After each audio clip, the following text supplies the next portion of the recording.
इयत्ता 9वी विषय गणित भाग 1 प्रकरण दुसरे वास्तव संख्या म्हणजेच इंग्रजीमध्ये म्हणतात रिअल नंबर सराव संच 2.3 आणि क्वेश्चन नंबर 6 सोपे रूप द्या. त्यातला दुसरा प्रश्न 9 वर्गमुळात 5 वजा 4 वर्गमुळात 5 वजा वर्गमुळात 125.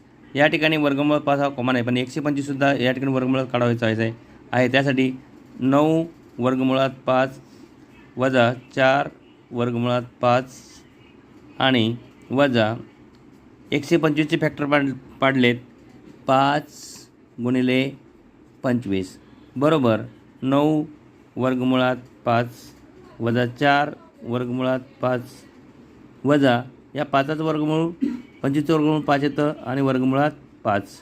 मग हा 5 हा सामायिक आहे बरोबर 9 वजा 4 अधिक 5